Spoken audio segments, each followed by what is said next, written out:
Just in terms of the Climate Change Action Plan, and this has been launched very recently, and it's in direct response to our commitments under our partnership internationally, and we're part of the Covenant of Mayors under C40, and we've aligned ourselves to deadline 2020, by which we all produce our climate change action plans.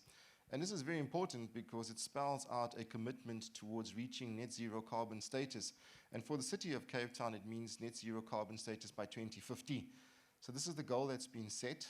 It's one that we've subscribed to now.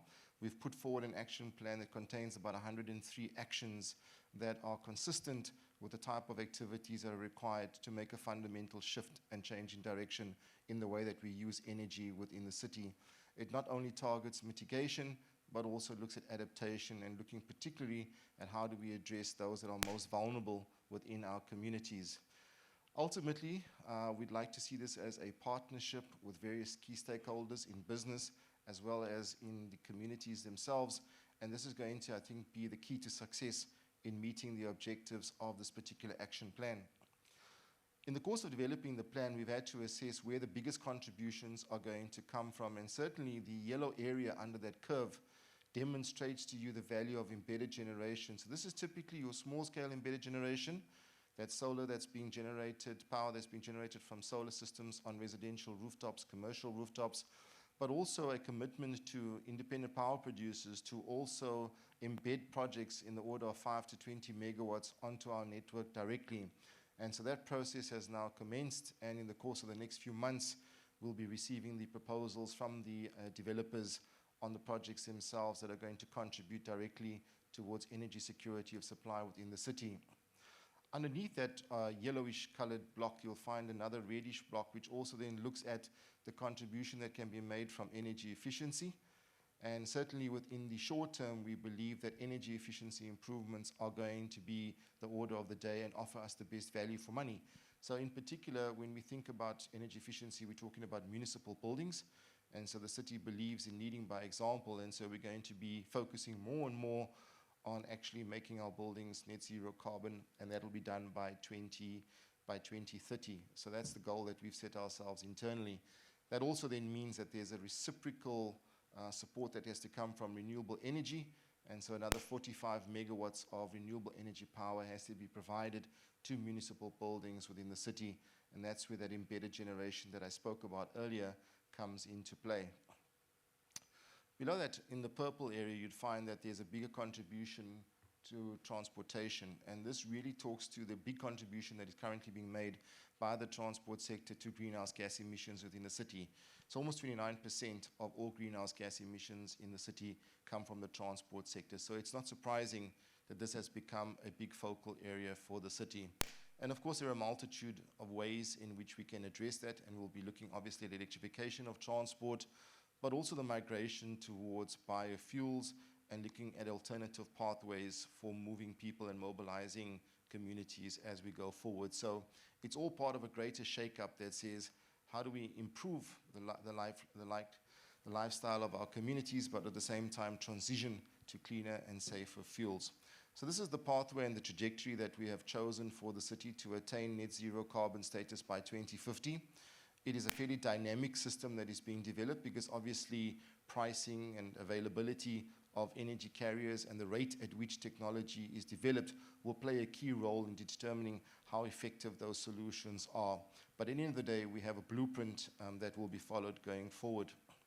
Now, in terms of the vision itself, we have started off with various areas where we have already started making traction. And just to illustrate to you some of these key areas, and for example, you'll find that in 2022, already we're starting to unbundle the utility within Cape Town. So rather than being a conventional distribution business only, it now evolves into a generation and a distribution business that are managed separately. From there on, there's a Section 34 determination, which is a ministerial determination that allows the municipalities to then go out into the marketplace and procure their own power. This is a key requirement for us in order to access power from the open market.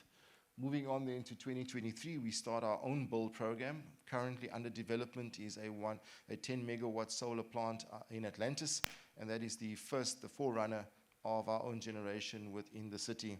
From there, we'll be expanding that to include a multitude of other solar plants and potentially waste-to-energy projects that are going to contribute towards energy security of supply. Further to that, we sit with the only pump storage plant being managed by a metro within the country, and that's the Steenbras pump storage plant.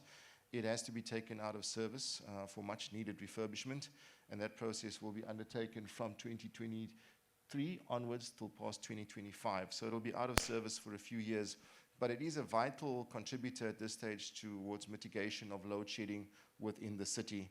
And then from here on in, I won't go through all the details, but I just wanted to highlight to you one of the critical ones as well, is that we are going to be going into market fairly soon, and that's when we expect that in about 2027, the first of our IPPs across the country will be generating power specifically for the city of Cape Town. So that we believe is a fairly important landmark for us going forward. In about 2025, we believe that we would have the first pilot project up and running in Cape Town for the production of green hydrogen. There is, of course, a lot of interest in hydrogen at the moment internationally, a lot of focus around grey hydrogen migrating over to green hydrogen. We believe that Cape Town is probably an ideal destination to be looking at the production and utilization of green hydrogen. So these are all contributing ultimately towards energy security of supply. And when you look further, I think one of the key aspects to consider is the notion of carbon neutral jet fuel. And later on, I'll show you how we intend to arrive there. But the principle is that we must be addressing all facets of emissions within the city, and that would even include, on the aviation side, the fuel that's being utilized in that space. So very importantly for us is this notion around carbon neutral molecular fuels. And within our own climate change action plan, we have designated a whole action plan, an activity that is designed for us to achieve carbon neutral molecular fuels. Part of that will obviously then include the production of hydrogen within the city. Part of that will then also include the establishment of agri-processes to produce biofuels, and that will then be used to supplement the production of syngas, which will also then be ultimately converted into an aviation fuel. So a combination of processes that will be designed to produce fuel not only for the aviation sector, but also for passenger vehicles, for public transport, etc. Part of this equation also says that we need to move our existing rail network away from purely electric to fuel cell-driven electric, and the process is already underway to investigate and possibly implement a demonstration project that is then housed within the city of Cape Town, but led by the various national role players that have a role to play in that particular space. I just wanted to finish off the presentation, which is a very short presentation this morning, but intended to just arouse a little bit of awareness within you amongst what is possible within the municipal space. Just to show you what that landscape could look like for a city of Cape Town. In this particular example, the focus is around the production of energy from renewable sources. And the principle here is that you produce your renewable energy in terms of power, and that could be done together with the private sector, and we've already enabled wheeling of power across the city. So a willing buyer, willing seller model has been set up for the city of Cape Town. And in this particular example, we'd then be able to power the electrolysis process, which would take place along the coastline using seawater.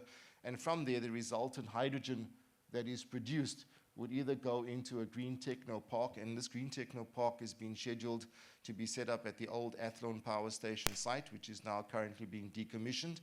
And the idea is to set up a circular economy structure which houses private industrial participants supported by energy provision from within the city itself. So that is the establishment of a green energy hub within the city, supported largely by the production and utilization of hydrogen. From there, we also have syngas reformation that can happen, and from that reformation process, we could obviously then produce fuels, and those fuels could then be utilized in the aviation sector, or coming out of this process, we could also be then supporting through ammonia and other fertilizers. We would be supporting the biofuels production and then taking that through to carbon neutral fuels as well. Overall, as you can see, we're also targeting bunker fuels as well, and then looking very importantly at the export market and being able to label products effectively based on the source of energy that is being used as input. So this just gives you an indication, hopefully, of what is possible and what will be done. So none of what we've said here is not within the realms of possibility. Everything we've spoken about today has now been encapsulated in an action plan, which is a commitment on the part of the city. The budgets have all been geared up towards these activities, and the resources have now been put in place to achieve that. And so, in conclusion, we'd just like to welcome participants to work with us.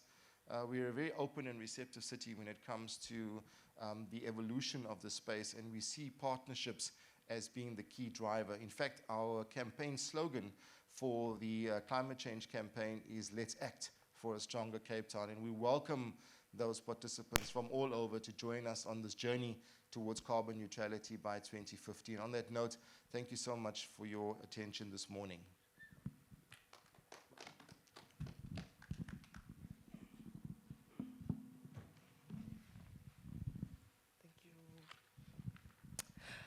Thank you, Mr. Nassib, for the presentation, and welcome to everyone who's just joined us during that presentation. Next up in our Green Revolution presentations this morning, I would like to invite onto stage Mr. Yassine Parker, who is the Senior Mechanical Manager for the Waterfront, South Africa, and as well as Mr. Edward Lowe, who is a mechanical engineer at IQ Solutions. Please help me welcome them onto the stage. Thank you.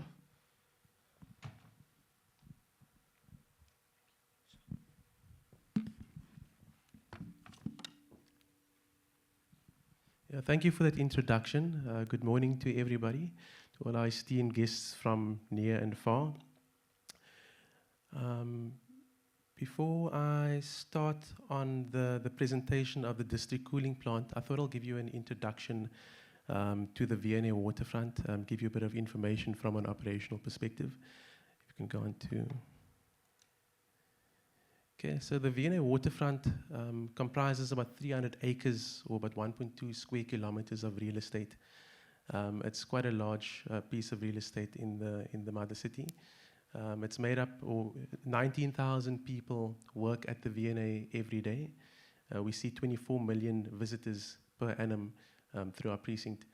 And we operate as a city of our own in the sense where we maintain our own roads and infrastructure, our landscaping, our street lights. We pump our own sewage, and we sort and handle our own waste compared to the rest of the city.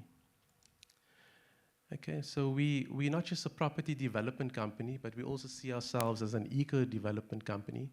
And we consider shared value very high on our list of priorities. So we're not just looking after ourselves and our shareholders, but we also consider the needs of our tenants, of the people who live and work within the Vienna, as well as our environmental surroundings. Okay, so operating as an independent city allows us the opportunity to explore innovation. So some of those innovations which I'll talk about is we harvest about 90,000 liters of water from our cooling towers, which would ordinarily be drained to waste, and we use that for flushing. We're in process of constructing our own black water treatment plant, which converts sewage water into into water that can be used for flushing as well as irrigation. And then next year, we'll commence construction of our very own desalination plant, which will be capable of producing 3.3 million liters of water per day, which is our precinct's requirements. So if we were ever to come across another day zero in the Western Cape, like we did back in 2018, we'll have sufficient water supply to cover our precinct's needs without reliance on the city's supply. Then just some noteworthy energy projects that we've been working on. So over the years, we've been installing PV panels on many of the roofs of our buildings, and that totals about 1.9 megawatts of power. We generate about 2.2 million kilowatt hours of electricity per annum with those PV panels. And then additionally, we continuously rolling out PV installations, one of them now being another 817 kilowatts of PV panels on our Vico shopping center following a roof replacement project. Okay, in 2019, we commissioned our own waste recovery and recycling plant, where we handle and sort all on-site waste. And this has allowed us to divert 1,200 tons, or about 37% of our waste from landfill, which is quite substantial. We're also in the feasibility stage of considering a waste-to-energy plant on site, which will see a further 1.76 million kilowatt hours produced using that plant, and it will additionally divert further waste from landfill. Okay, moving on to our topic of discussion for today, which is our silo district cooling plant. This plant has been commissioned in 2016, so it's been running for about 5 years now.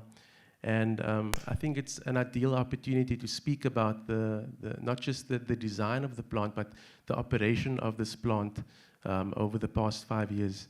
But before we go into the detail of the district cooling plant, I thought that for those of you who don't know what district cooling is, I've got a video here to explain it. You have some sound? Clusters of buildings in cities and on campuses. In a district cooling system, a central plant houses large, highly efficient, industrial-grade equipment that produces chilled water for supply to customer buildings through an insulated underground piping network. Cold supply water enters the building and flows through a heat exchanger, absorbing heat from the building space and providing air conditioning. The warmed water then recirculates back to the central plant through a closed-loop return line. District cooling avoids the capital costs of installing chillers and cooling towers and frees up valuable rooftop and building space. District cooling saves energy and water and reduces emissions. By aggregating the cooling needs of multiple buildings, district cooling creates economies of scale. Sunk costs and operational costs associated with oversized individual chiller plants are avoided. Traditional air conditioning systems create 50 to 70% of the peak electricity demand in a building, usually at peak cost. With district cooling, peak power demands on the grid are avoided and costs are reduced. The large scale of district cooling makes possible the use of technologies like renewable lake or ocean water cooling, gray water recovery, and treated sewage effluent. In Dubai, district cooling is integral energy infrastructure for reducing strain on the grid, cutting regional emissions, and conserving energy and water. To learn more about district cooling and visit Empower's state-of-the-art district cooling system in Dubai, attend District Cooling 2016.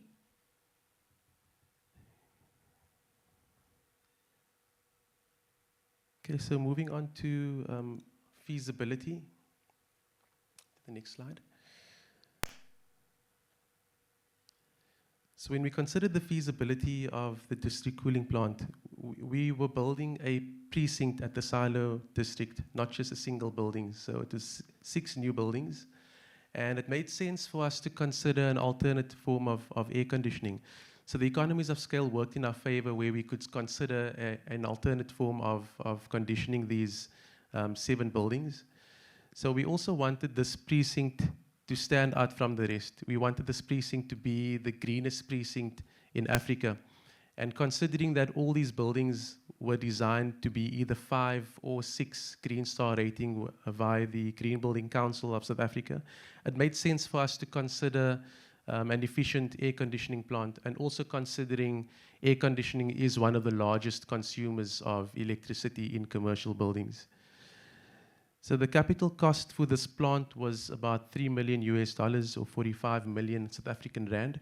It was marginally more than the cost was marginally more than had we constructed or built individual chilled water plants per building, as opposed to just having one chiller plant. So it was about a 20% premium. And this made sense for us to consider. It wasn't a large variance. Location, we're quite fortunate at the Vienna, where we're in close proximity, literally a throne's throw away from the Atlantic Ocean. And when we conducted tests of water temperature over a 12-month period, we found that the temperature was fairly constant at 15 degrees throughout the year. So how this benefited us, we thought about it, and 15 degrees is cold. So we thought of an additional use of this ocean water temperature as opposed to just using it or using the ocean as a form of heat rejection. So we use this 15-degree water and we pump it through the various buildings as a means of pre-cooling the buildings before we even start up our chiller plant. This is quite a big benefit. Then we also considered heat recovery. 2 of our 4 chillers that we've got installed at the district cooling plant has heat recovery capability. So just to explain heat recovery. So on your chiller, during your chilled water process, when you circulate chilled water throughout your building, you absorb heat from your building. So that heat is ordinarily rejected either to atmosphere, to the air, or to water. So what we do with that heat is we reuse it elsewhere in the building. The precinct is a mixed-use development, so it's made up of retail, commercial, and residential components, as well as the Zietsmaker Museum. And there's always a heating demand. So we redistribute that free heating throughout the buildings, which is quite a significant saving. And only when there's no longer a heating demand do we use the ocean for heat rejection. Smart meters. So because we were using one chiller plant to provide cooling and heating to multiple buildings, we needed to find a way to efficiently allocate costs per building. So how we did that was we installed smart energy meters to each building, which could measure the consumption of hot, chilled, and pre-cooling water to each building. Okay, these are just some images of what the district cooling plant looks like. So that's the location of the seawater plant where we filter our water. And just going back to the previous slide, the seawater plant sits in vicinity over here, so it's quite close to the silo precinct. That's our chiller plant configuration over here. That's what the seawater plant looks like, and these are our chillers in our chilled water plant rooms. Okay, so the benefits of district cooling. So what we found was that the use of seawater cooling was able to satisfy about 50% of our building's cooling load just by using the 15 degrees circulated through the building. So it's allowed us to save more than 50% of our consumption just by using seawater. We've saved 15 million liters of water per annum. By the fact that we don't use cooling towers, we use the ocean for heat rejection. It's quite a significant saving. We've achieved free energy from chilled water heat rejection in the process. Then we've achieved very high coefficient of performances, which is COP, and I'll briefly explain what COP is. It's a unit of measurement in the industry of air conditioning where we measure the efficiency of air conditioning plant. So generally a COP of 6 or 7 for conventional chilled water plants is considered good. This means that for every unit of energy you put into the system, you're getting 7 units of energy out on a conventional chilled water plant. So we've measured what we're able to achieve on the district cooling plant. So we are getting COPs of about 25. So that means that for every unit of energy you put into the plant, you're getting 25 units of energy out in the form of heating or cooling, which is quite substantial and generally unheard of in the industry. Okay, so because we operate using one chiller plant instead of 7 individual plants per building, we're able to save on operating costs and reduced maintenance costs. So it's less resources we use on maintenance. Then we've calculated that there was a payback period of 3.5 years, which is quite short. And this was for the premium difference between had we used a conventional chiller plant versus district cooling. So that was quite a substantial or quite a short payback period. We also reduced this because of the nature of the plant. We were able to free up additional GLA in the building. So there's only 1 plant room as opposed to 7. Additional GLA in each building allows additional revenue streams to come, whether it's in the form of additional parking revenue or rental income from space within buildings. Then roof spaces were also freed up. So generally you'd have unsightly and noisy mechanical plant sitting on the roof of buildings. We were able to free up space, and I'll just go back to the slide over here. So you can see that the roof spaces were opened up, which allowed for quite a few recreational spaces on the roofs. It's running tracks, pools, garden spaces, open decks, which makes a difference in the tenant experience in all of our buildings. Okay, and then just an illustration of the energy savings achieved when comparing conventional chiller plants to seawater assisted cooling. You can see in the peak summer months, the peak summer months, there's about a 50% reduction in energy consumption when using seawater assisted cooling. Okay, next I'll be introducing you to Edward Lowe of IQ Consulting Engineers. Edward was instrumental in the design and implementation of the district cooling plant, and not just the design and execution, but post-commissioning as well. He assisted us greatly in fine-tuning the plant to achieve better efficiency. And 5 years on, we still find ourselves, getting Edward to assist in giving us input or providing us with advice on how to improve the system. So I'll hand you over to Edward. Over to you.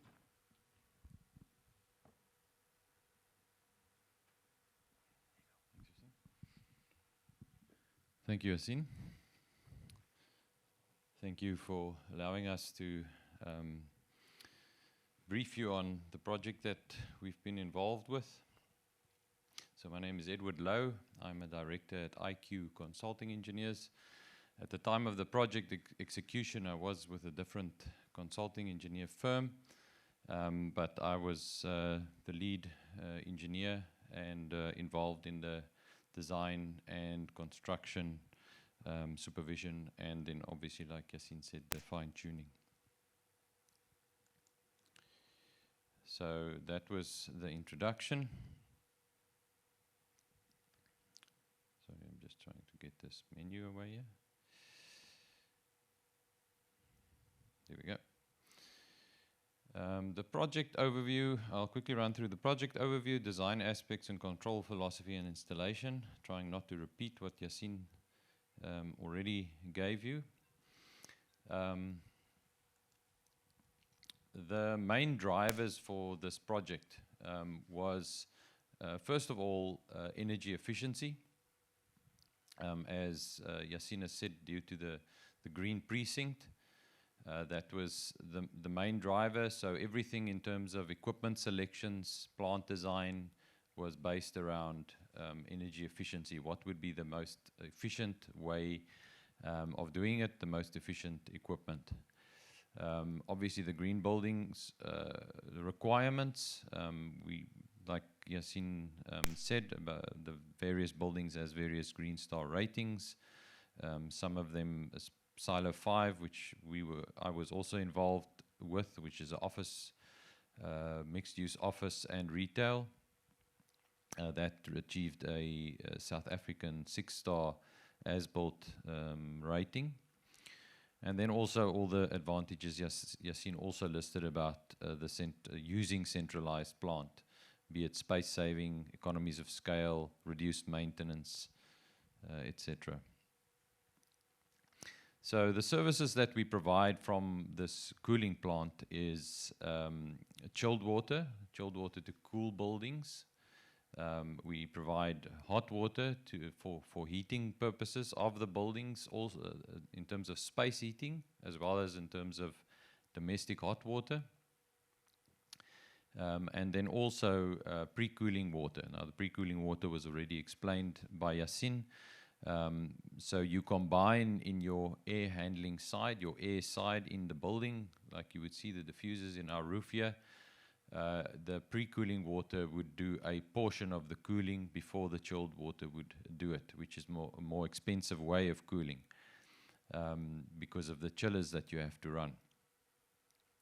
The seawater is used indirectly, not directly. I've had this question many times. Are you pumping seawater around in pipes throughout the precinct? No, we don't. It goes through titanium heat exchangers, so the seawater has a much shorter loop. There's a, call it the seawater plant section, and the rest of the system is a closed loop water treated system. And that provides the cooling, that provides us, the seawater is also used for pre-cooling, but it's also used for any excess cooling or heating rejection that is required by the chillers or the buildings.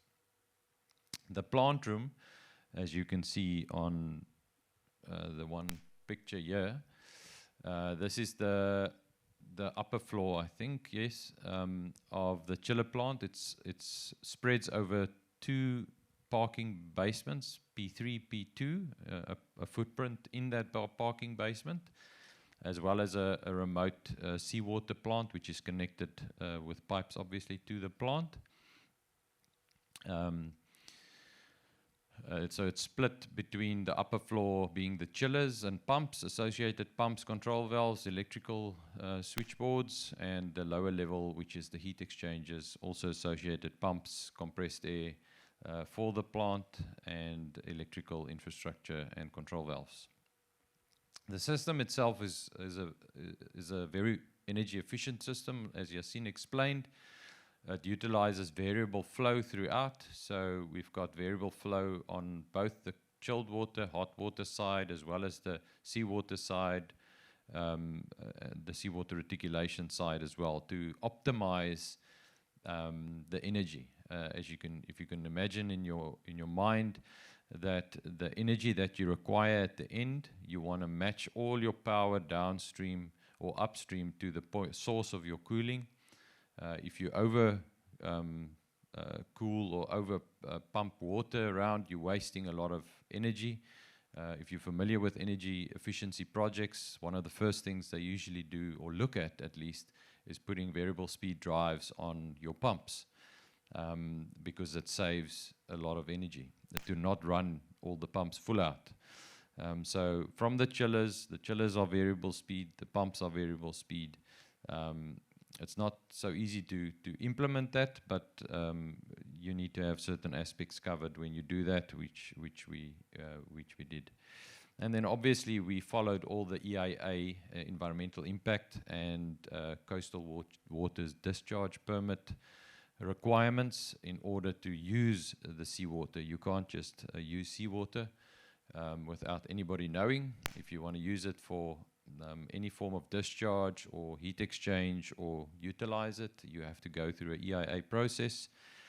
We had to do dispersion models to establish how the increased temperature in the seawater would affect the marine life. So those processes with public participation was followed and approved. Some of the design aspects and challenges we faced in the design was the piping reticulation. So if we can go back quickly to Yassine's picture of the precinct, that one. So our plant is basically located, the seawater plant is here, our central plant is sitting right in front of the silo, grain silo, museum infrastructure here. So our piping has to run to the various buildings across multiple services. If you have any form of structural engineering knowledge, you would know that there's multiple expansion joints that complicated our design. We had to allow for expansion joints within our piping, in our reticulation. Then we had to have, in terms of the equipment, because we're dealing with seawater, we had to have specialized pumps. If you look at let me just go back to the slide where I am now. If you look at that pump here, it's got a special motor, a WEG wash motor on it. It can take water. Right underneath this grid here, this green grid there as well, is the seawater. So at times the seawater, the high level, can get up to the grid level, So this pump motor had to be a certain IP rating to protect it against water splash. As well as the pump is a special material to ensure that it can handle seawater. We had to consider specialized filters. You can see them over here to filter the water to avoid marine growth in the pipelines as far as possible and fouling in the pipelines. We had to consider measures to avoid serious fouling in the pipes as well. If you can imagine all the mussels growing on the rocks at Blouberg Beach, they love to grow inside the cooling pipes as well. So you need to have measures of avoiding that, the type of material you use, the measures to avoid them growing in the pipes. There were some that we incorporated, some more successful than others.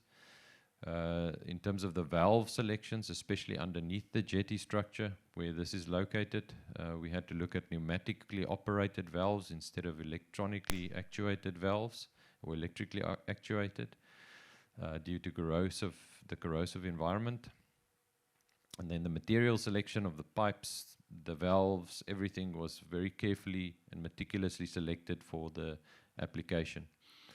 Then in terms of the whole plant, it was modeled in a Autodesk product called Revit, coordinated with various services. It made the coordination much easier because you had the whole plant in a 3D model, and the program can do clash detection for you, and you can see ahead of time where you need to run all your pipes and knowing of all the other services. Then one of the challenges was to integrate with multiple buildings. You have multiple buildings with different engineers involved, and there needs to be a responsibility point between the two. And that did present some challenges, but we overcame that, and we have a successful plant at the end of the day. The control philosophy, just quickly, there's a hydraulic system, and we need to match the flow that is required at the end of the line. So the hydraulic system, which is the water system, the chilled water, the hot water, the pre-cooling system, it operates on variable flow, and there's a pressure differential control system to monitor the demand so that we match the demand exactly, so we don't waste energy. The chiller we're producing 6-degree water on the chilled water side. We're producing 45-degree on the hot water side, which is the heating side. And to do that, we had to have control valves in place to manage that temperature for the chiller, to produce it effectively and efficiently. And then there was the interaction with the secondary system, which is the building systems. We need to have certain systems and risk mitigations in place to avoid the secondary system, which is the building, having a major impact on the plant. For instance, there's one system that we incorporated, which we identified, which is shuts the whole plant down. So for instance, if you have a major pipe burst or chilled water leak within a particular building, you will lose a lot of water, and there is potential for massive damage as well as impact on the central plant. So when the system detects a major loss of water, the system shuts down. It shuts down every building automatically as well with shut-off control valves or shut-off actuated valves. And that's just a safety measure to protect the plant as well as any damage that might occur to the rest of the precinct.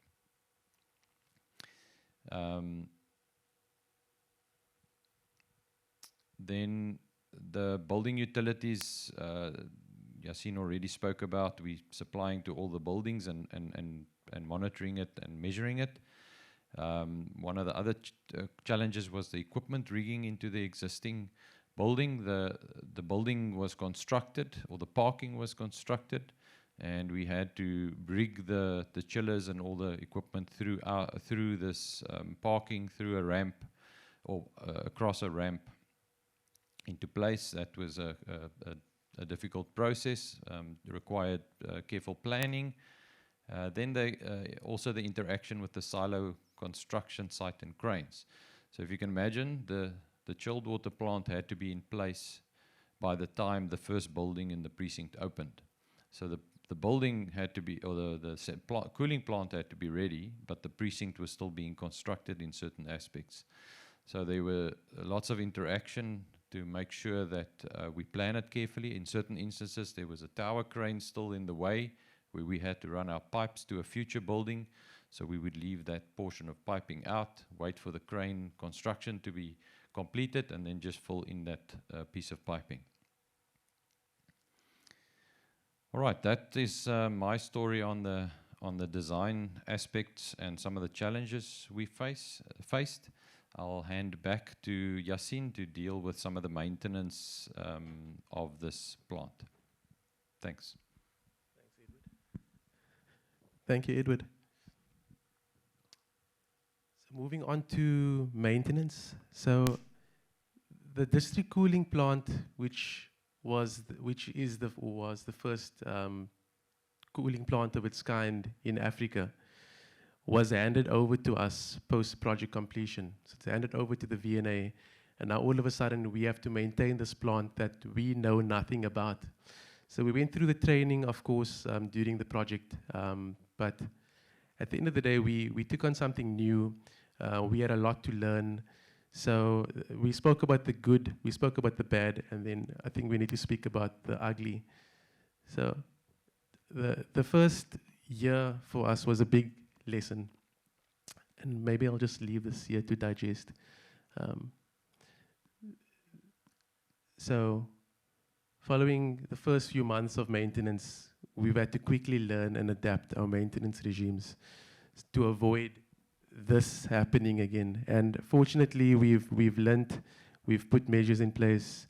We were able to structure proper maintenance plans to keep this plant running, because if this is allowed to happen, we essentially alarm the entire system, and cooling and heating is disrupted to the entire silo district cooling, or to silo district buildings.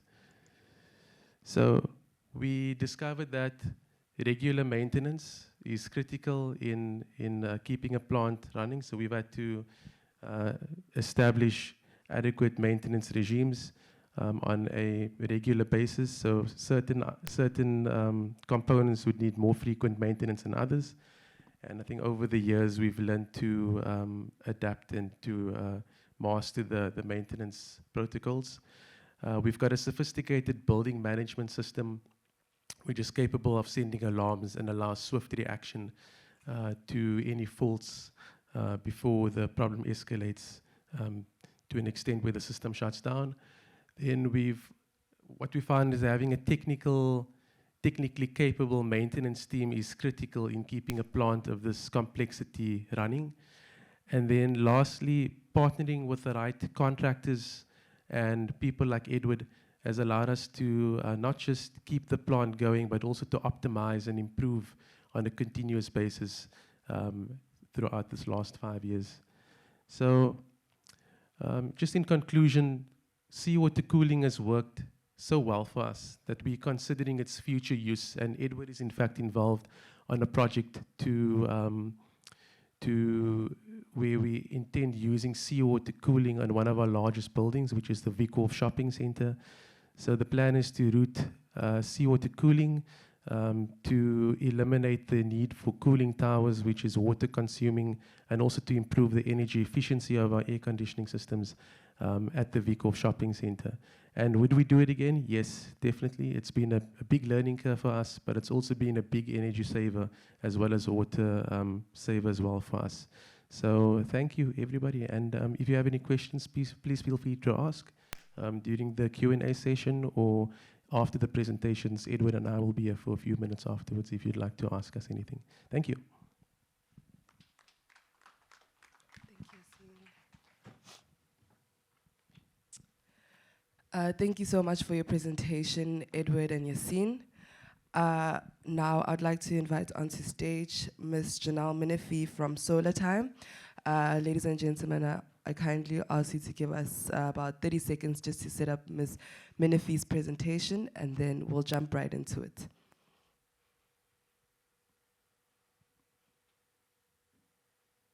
Okay, it's already on stage. Is this the right presentation?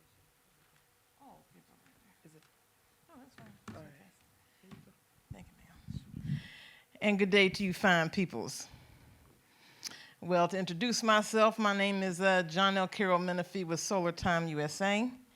And really excited to present to you before you today the applications relating to agrivoltaics. That's something pretty cool, kids. So, who is standing before you? My name is, again, John L. Carroll Menifee. I sit on the board of the Columbus Phoenix City MPO. I'm the chairwoman there as far as the Citizen Advisory Council. I'm a member of the Policy Coordinating Committee and have a very important responsibility, which is carrying the concerns of the community to the Metropolitan Planning Organization, dealing with traffic, streets, and roads and bridges, and that also back from the governance to the people, meaning that I care very deeply about the concerns of average everyday citizens. Also have a background on the board of the Georgia Manufacturers Alliance and represent the Middle Georgia area. And again, just bringing concerns of the manufacturing community to our organization, being a outreach type of individual for manufacturers relating to the governance. Again, also I'm on the board of the Georgia Solar Energy Association. I'm the chairwoman, Women in Solar Energy. Actually was voted Women in Solar Energy, the Woman in Solar Energy for 2021 in the state of Georgia. I'm on their policy committee, board member since 2016, again, just to promote good solar policies throughout the state. And this is very important. I'm on the board of the Greenhouse Consultants and Agripreneurs. Been on the board since 2019. And again, just trying to help farmers with solar energy applications. A member of TAG, Technology Association of Georgia, and a card-carrying member of the Georgia Cattlemen's Association. Hello. So just briefly to overview who is Solar Time USA, we care very deeply about the concerns of just average, again, everyday people, business owners, farmers, commercial and industrial facilities relating to their energy needs. And, Georgia, Africa, across the world, electricity rates are getting higher. Some areas don't even have good electricity, but we're here to cure that issue. And relating to the needs in Africa, okay, sad to say, again, it's just not that good, not that much good power through various parts of Africa. I mean, even the hotel I was in last night, lights was cutting on and cutting off and cutting on and cutting off.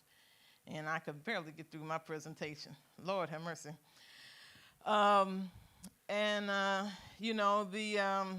The generator little lights came on. I said, oh, that's going to the critical loads because not all the lights are on in this hotel. So that lets you know that even though you have areas that are powered, okay, they still have power problems. And let's not even talk about the rural community where there's just no power, period, okay, in certain areas. So overall access, as far as electricity access in rural, in the urbanized areas, it's about 77%, okay? In rural areas, it's 28%. And overall, throughout the continent, it's about 46%. So we can see you got the northern part of Africa, about 99% have electricity. Great. But then sub-Saharan Africa, that drops big time, big time. And preferably in areas that are rural, have the most issues relating to power. So here's a good way to solve it, okay? Agrivoltaics. So when we look at the traditional, got a laser. When we look at the traditional use of solar farms, they put a slap dab to the ground, okay? Which is okay to a degree, but then, you know, the world is increasing in population, and where's all that food gonna come from if we got solar panels all over good farmland, right? So let's marry the two. Let's do a raised canopy structure and continue to farm right up under it. And we may not have 100% energy production or 100% food production, but at least we have about 80 to 90% if it's implemented well, okay? And studies have been found that when you have the solar panels over the food, over the plant life, it helps to conserve water, okay? So when you have vegetable crops share the land with the solar panels, shaded plants need less water and cool the back of the solar panels, okay? Cooler solar panels capture more energy from the sun, okay? So this is a very interesting, unique concept that now we have the best of both worlds, energy production and food production hand in hand, okay? And then here's even a little science behind it. You have direct sunlight, okay, hitting these solar panels. And then you have some plants that do better without having all that direct sunlight and grow better and have less absorption, have more absorption of the water because it's not all being evaporated by the direct sunlight. And also, now I know, I'm sorry, I'm a U.S. citizen, so I'm thinking Fahrenheit, not Celsius, so forgive me. But when the sunlight hits these solar panels, it absorbs the sunlight. You know, sunlight carries heat. So when this sunlight hits the solar panels and it is utilized by these solar panels, then that absorbs also the heat from this sunlight, okay? So when the heat is absorbed by the sun, by the solar panels, that's about 30 degrees Fahrenheit. I don't know what that is in Celsius, sorry. And again, that helps with the cooling of the plants. It's not necessary, I mean, of the absorption rate of, sorry, the,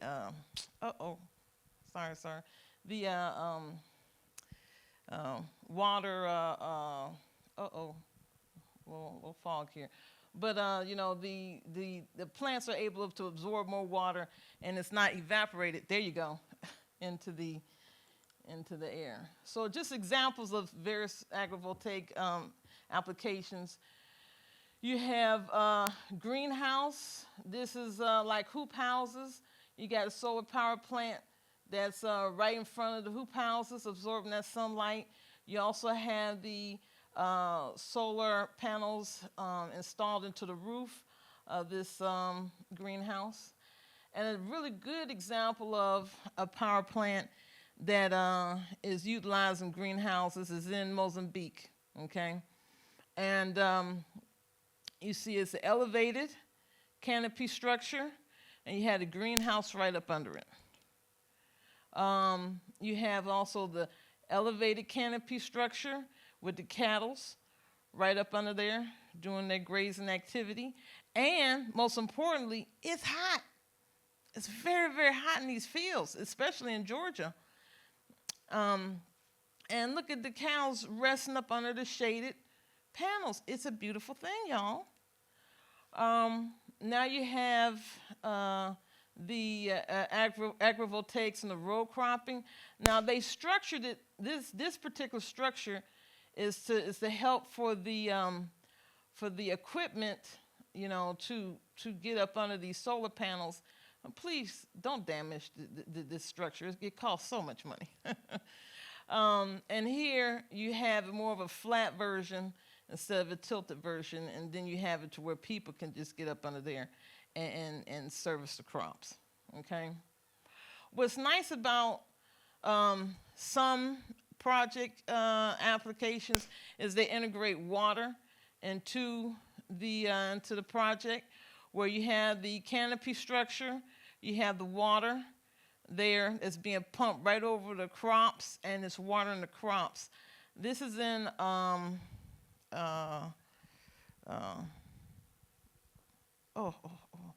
I'm having a terrible brain fog this morning. But it's in a very arid area, okay? And so it's dry. Traditionally, crops really wouldn't work very well in this area, but because you have the shade structure and the cooling conditions from the solar panels and the irrigation applications, these plants can grow very well and continue to service the community. And what's nice about this is that it's a microgrid project. So again, these people wouldn't have good access to food or good access to electricity or even good access to water. But now, because of the integration of agrivoltaics, it's given the best of three worlds, not just two. Thank you, Laura. Again, the use of applications for solar, bam, you got your solar array, you got your water pump, you have your tank, and then it's being utilized to irrigate plant life. And you have your microgrids here. But this is a good example where we could put the microgrid, do a raised canopy structure where the microgrids are. And then we can have an integrated opportunity for both plant life and food production for the people. Okay? If you have any questions about agrivoltaics, please contact us. We have about 3 projects we're in the midst of developing. One in Kenya, 2 in Kenya, 1 in Sierra Leone, relating to agrivoltaics, okay? So thank you for your time. Blessings to you.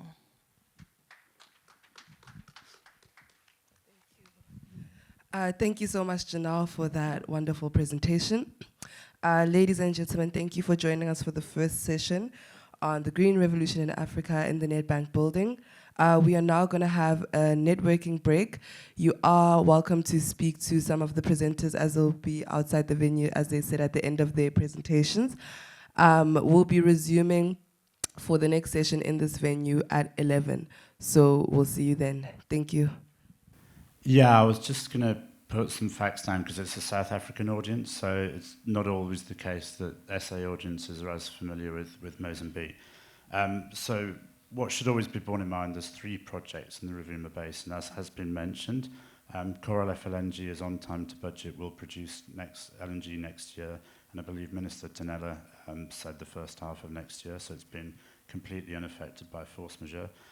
In terms of disclosures, the other 2 projects, these are listed companies who must operate by stock exchange rules, but the general expectation at the moment is that Mozambique LNG will return next year, and I believe the last stock exchange announcement was by Saipem, who's the lead contractor, who mentioned it would be in the middle of next year was a reasonable time frame.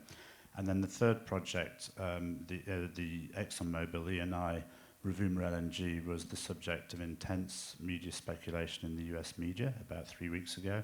That was clarified by ExxonMobil, 2 senior officers, Neil Chapman, Liam Matten, last week, who met Minister Tonella, who confirmed that although there wasn't a date for FID, the project remained very much on track.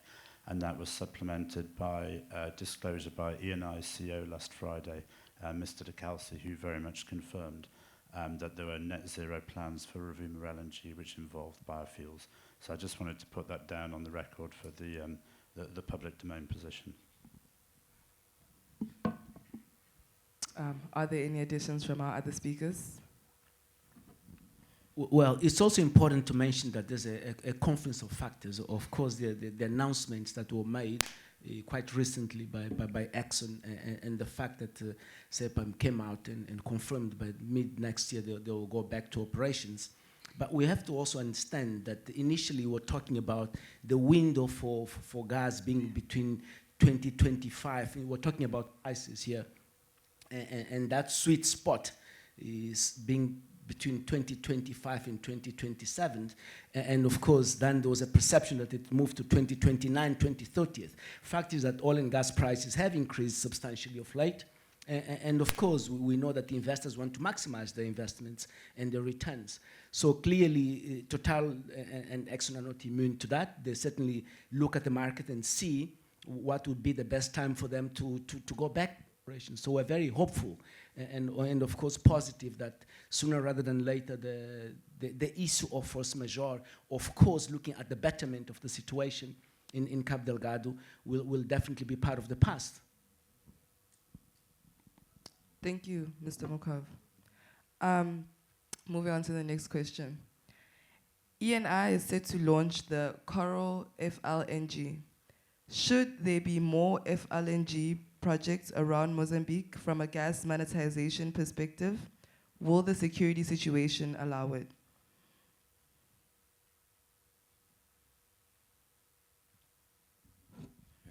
I hope the operators would answer these questions. I mean, Sasol is one of them, also offshore, maybe do have. But maybe to give a bit of a background, you know, as to how Coral South came to being. It had a technical evaluation, and initially it was thought that, in fact, due to its geographical location and also some geological considerations, it will be wise to have this project, I mean, under this particular technology, I mean, the floating FLG. Now that we have reached this milestone, I mean, it has proven to have been a good decision, in fact. And I'm not quite sure, I said, the operators, some of them sitting here, they might say what are their perspective, but I would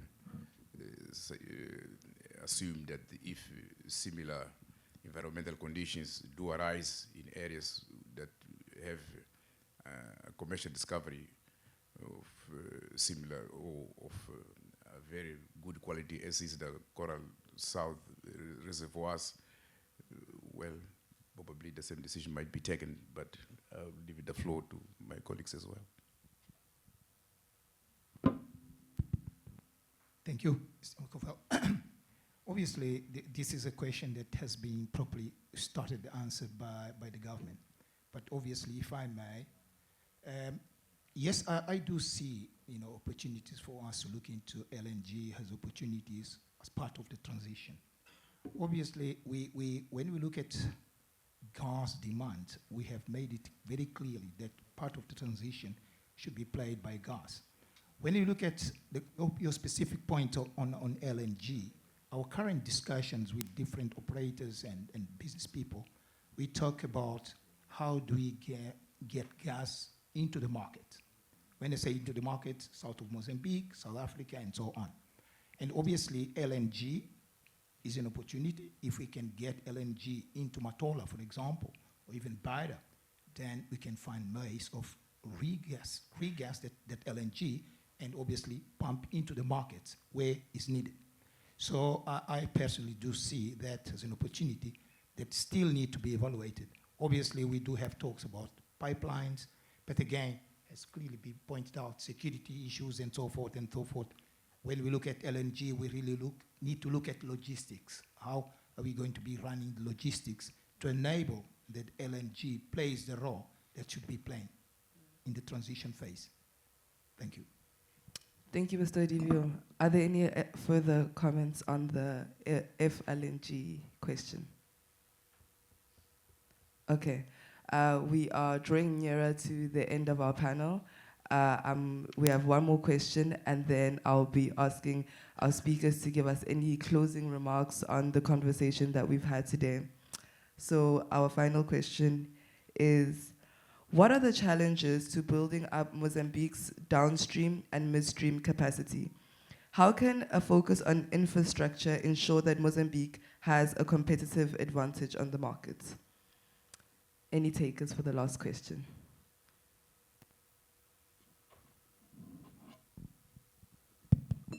Thank you for the opportunity. I would like first to talk on the local content. As a national oil company, we have a Linkar project, and we have that duty to promote the low and median company on finding advantage to be associated with those oil and gas projects. So we are doing this Linkar project together with World Bank as well as African Development Bank.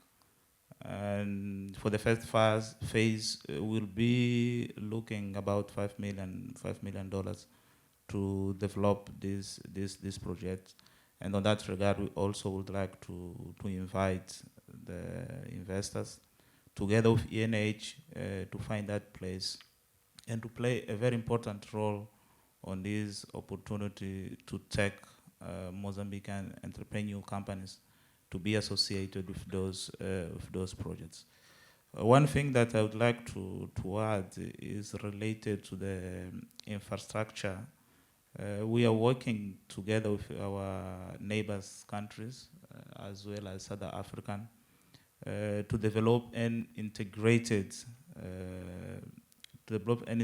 business concept and framework that will allow us as Mozambique to also find a way to explore these resources.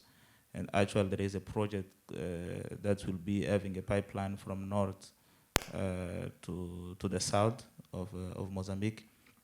Together that will be connected for these projects related to the Matola Gas Company, the FSRU project. So we are putting together all our efforts to make it happen. And one other element that we would like to add is related that the geographical position that Mozambique have to the market, the quality of our gas in terms of being low carbon if you compare with another gas that we can find in the market. That good achievement for FLNG when we are talking about the floating, that brings a very good message for the other projects, as we are talking of Rovuma LNG project as well as Mozambique LNG project. So we are talking about 12 MTPAs as well as 15 MTPAs that will be coming as soon as force majeure ends. And on that regard, I think that Mr. Macuvele has said that there has been a good job that's been made with our government to soon have this issue solved. Thank you. Mr. Mucave, Mr. Odivio was about to speak before you. Do you mind? No, please. Thanks. But you can go first if you want to, Mr. Mucave.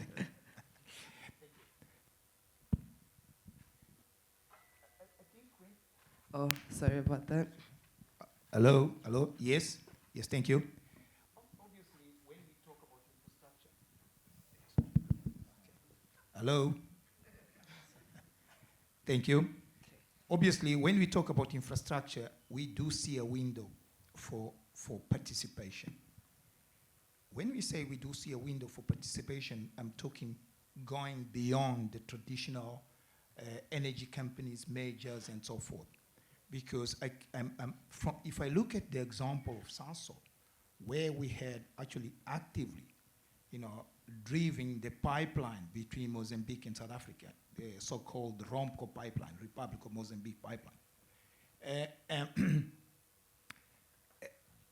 That was a mean for us to get into the market. But obviously, when the opportunity is there for the local, business enterprise and so forth, to participate in the overall, major project, I would see that as a window for localization, for local participation. And again, going back to the ROMCO typical example, where we have reduced our participation down, down to 25, basically, that we are looking at. It shows clearly that we can participate. When I say we, I believe most of the majors can be mostly on infrastructure if there is no people or there is no people willing to do so, and we are forced somehow to do so to enable the business to proceed. But obviously, it is something that I personally see, enterprises, within this room, outside this room, taking this opportunity to look at the needs of infrastructure to develop the markets to take the product into the market that we want to take to.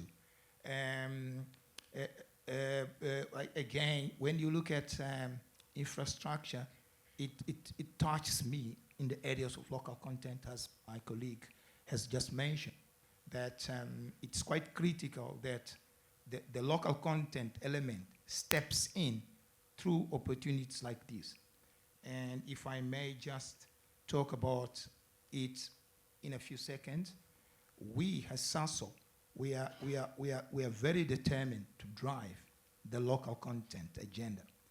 And to enable that, we are working closely with small, medium business enterprise in their skills development and making sure that if there is need for funds, we make, through the banks, we make those funds available, obviously in a very competitive interest rate and so forth, just to stimulate the participation of the local business enterprise into the overall picture. Thank you very much. Mr. Mucave, the floor is yours. Thank you. Well, if just to take one of NJ's good points, if the media is here, please write about SASO and their willingness and the commitment to local content, because that is definitely something that we applaud in Mozambique. Thank you very much. Thank you very much for that, Ovidio. I think there are 2 points here, and one of the first ones that I would like to start by is the issue of local content. Although we don't have a local content legislation in Mozambique, because it's very important to highlight that, and truly one of the issues that investors sometimes battle with is the fact that they get to Mozambique, even if there is goodwill, if it's not mandatory, if they're not legally bound to implement local content principles and obligations, then they battle with how to do that. So what we would like to say is that local content is an imperative in Mozambique. And more importantly, it's an imperative that is enshrined in the POD agreements signed between the IOCs and the government. So we look sometimes at the middlemen, if you can call them so, and they don't exactly understand what their obligations are in terms of local content. But it's imperative to understand that the IOCs have signed PODs with the government of Mozambique, and their obligations in terms of local content are enshrined in those specific agreements. And of course, the companies that come to implement, the ones that provide the services to the IOCs, have the same level of obligations as the IOCs do have. And I think that's very important to bring to attention.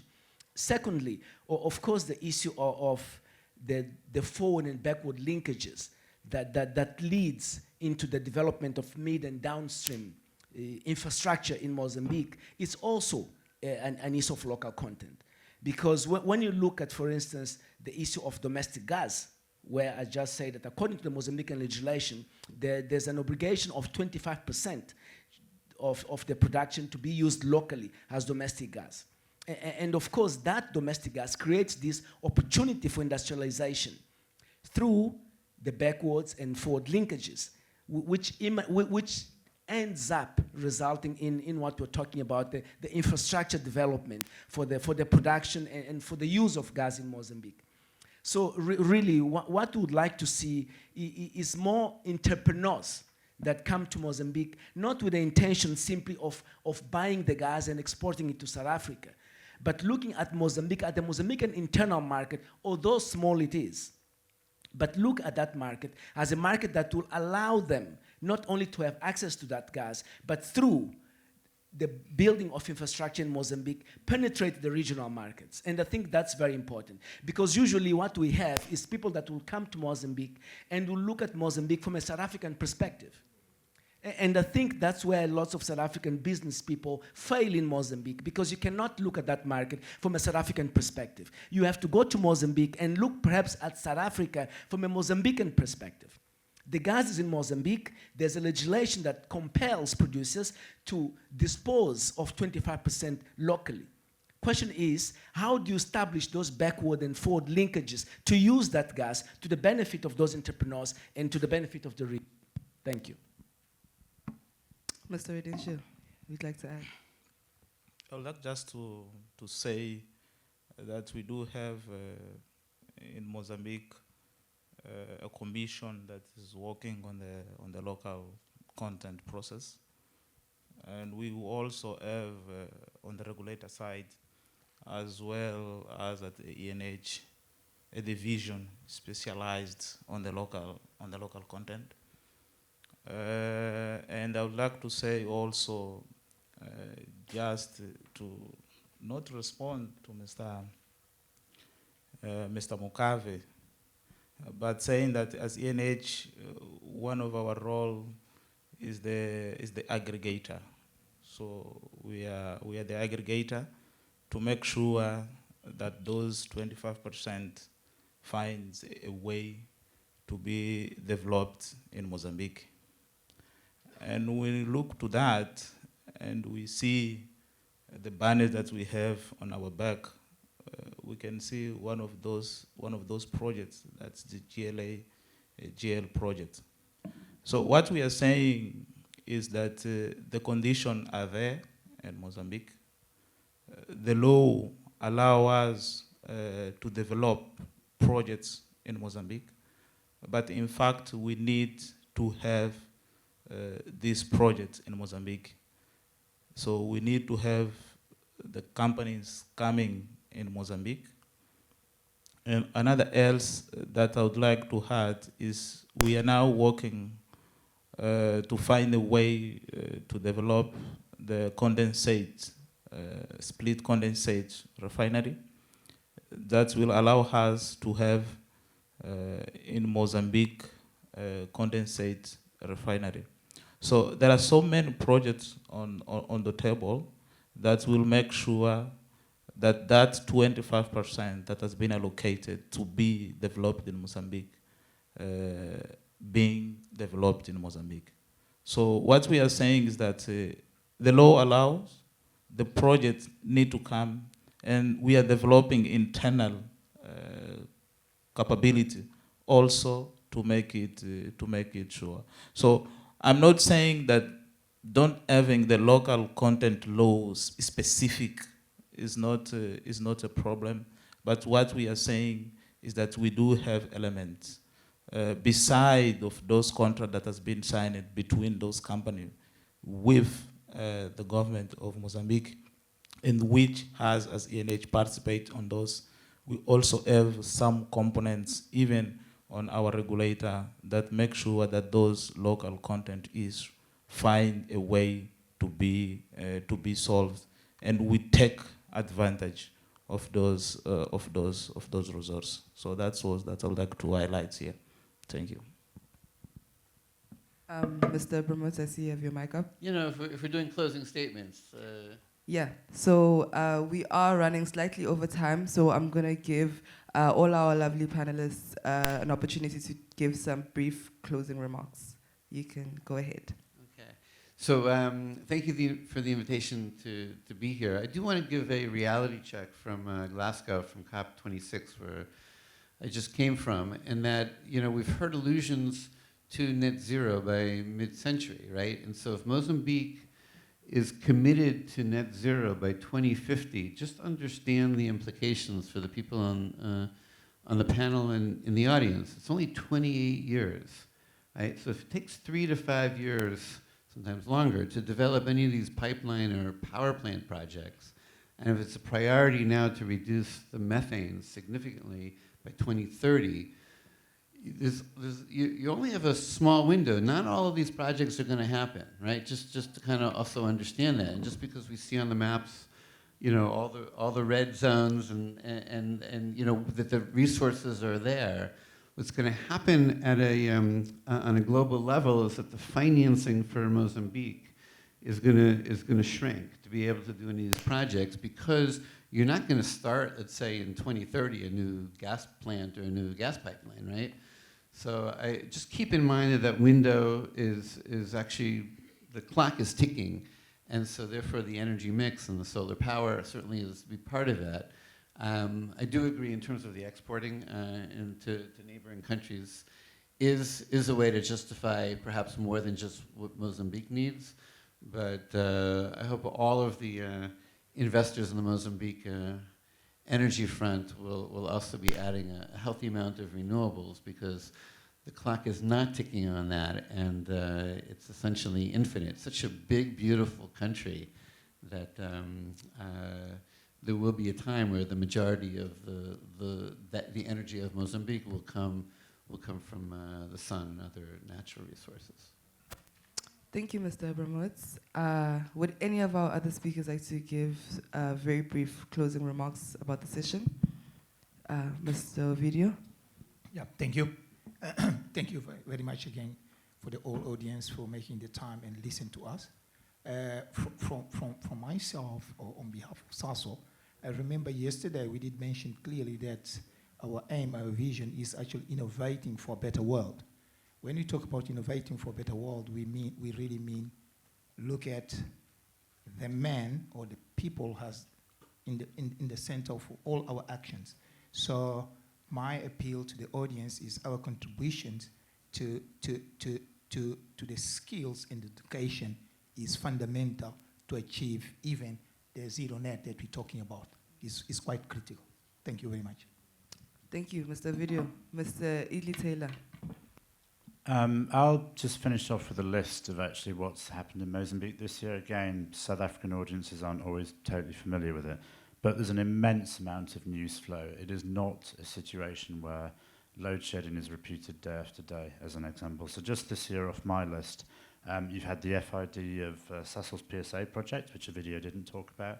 You had the financial close of Mozambique LNG, Africa's largest ever financing, the world's largest project financing of LNG. The same day you had the insurgency, you then had the response to the insurgency, which is the first successful to date, touch wood, example of African regional cooperation in the security lens. You've had Mozambique declaring a carbon neutral LNG policy by Mr. Tanella. You've had the expectation Mozambique LNG will come back next year. You've had the reaffirmation by Exxon and Eni that Rovuma LNG is on track. You've had Eni's comments about biofuel investment, among others, to achieve net zero. You've had the completion of FEED on Matola. You've had the reports of Mosal looking at IPP through gas-fired power. You've had Sasol tapering down its interest in the Romco pipeline, and I also understand that in the next week or so, Coral FLNG will sail away. So you just in the area of gas, you have an immense amount of news flow. And what we would say to everyone in the room is keep on looking at Mozambique. Things are moving. To date, it's unaffected by the drive to net zero, and that's really because of the zero CO2 natural gas that Mozambique has to offer and its ability to supply the Asian market. So we would encourage everybody to look forward at investing in Mozambique. Thanks. Thank you, Mr. Eardley Taylor. Any other remarks? Well, thank you. If I may use a few seconds, as closing remarks. Firstly, I wish to thank you for the opportunity, to allow us, to showcase the Mozambique opportunities and emphasize the fact that we as a country are aligned with the African perspective. We've been in this event listing the position of many African countries, if not all of us, as to how do we see the future energy mix with the commitments that we have towards zero emissions. And stress here that it is also our position as a country to continue promoting these energy resources and supporting the transition period with a less polluting source, and stress our commitment to reduce further the emissions until we reach the stage of a net zero emission. And we will continue promoting the natural gas resources that we have in abundance in the country, not only for the benefit of our economy, but for the region and for the world as well. So we will launch the 6th bid round this year, and we hope that we will have participation of those who are aligned with the same objective, reduce emissions and adopt methods that technically possible, be it carbon capture or other ways which are technical sound, and moving forward, and make sure that by 2050 we reach the milestone. Thank you. Thank you. First, I would like to thank the African Energy Week for the organization of this event, very well organized and with a very clear objective. I would like to say that Mozambique has the 3rd biggest known reserves of gas worldwide, behind countries like Qatar and Russia. And notwithstanding, is one of the poorest countries in the world. So we have now, in perspective, something like 10 trains of LNG for the known gas, the 280 TCF approximately that we have. And we are very cognizant of the importance of climate change. There's absolutely no doubt. Mozambique suffered 2 devastating cyclones in the last 3 years, and climate change is a major concern for Mozambique. However, we cannot look at Mozambique in the next 20 to 30 years as just one of the poorest countries in the world with the biggest reserves of gas. We really need to find a balance, and we really believe in poverty reduction, and we believe in energy poverty ending by 2030. So we hope that we'll have the opportunity to plead, to come forward more often and speak about the importance of gas for poverty alleviation in Mozambique. We really hope that Mozambique will become, in the next 10 to 20, 30 years, a middle-income country and not a least developing country. We hope that the 600 million Africans that have now access to electricity will start having access to electricity before Africa is forced to relinquish totally on gas, for instance, which is Mozambican gas, for instance, which is very low carbon gas. Thank you. Okay, thank you. As my colleagues on the panel, I would like to say thanks for African Energy Week, and thanks for all of us to being here.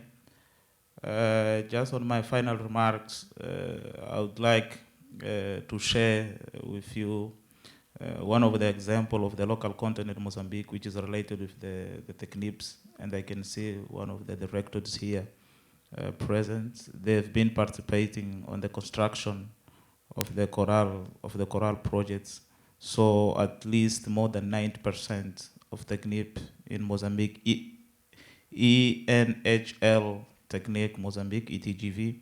So more than 90% is made by Mozambicans. So this is one of the example of local content. One other thing that I would like to add is related that Mozambique is working to have 40% of the Republic of Mozambique pipeline, the ROMCO pipeline. So having 40% together with e-gas, 40%, that will make us able to play a very important role on these projects that we are committed to the infrastructure to develop those projects. So to finalize, say once again, thanks, and invite to be and to fly to Mozambique in order to capture these opportunities that was being shared. We recognize the time constraint when we're talking about energy transition. And that's why we have brought for these sections that potential that we have in Mozambique, those fields that we have in Mozambique, as well as the 6 bidding ground that's coming. So we are doing all those steps in order to match to that strategic view of the energy transition process, because we believe that gas will be the key enabler of energy transition. So that will be our principal message. And to do that, we need, as Mozambique, to move fast. And move fast means that we need to find a way to develop those fields that we have in Mozambique. Those potential needs to be explored. And to that, we'll be able to match the energy transition process. And that will contribute not only for Mozambique, for the region, for the sub-Saharan region, as well as from the world. Because we've seen that we have resources that can go 1.8 TCFs, and we need to be explored. Thank you. Thank you. I'd like to thank all of our wonderful panelists for participating in this Mozambique Spotlight panel today. I think we've all learned a great deal about the Mozambican market and all the investment opportunities that are available in the market. Can the audience please give a round of applause to our wonderful panelists?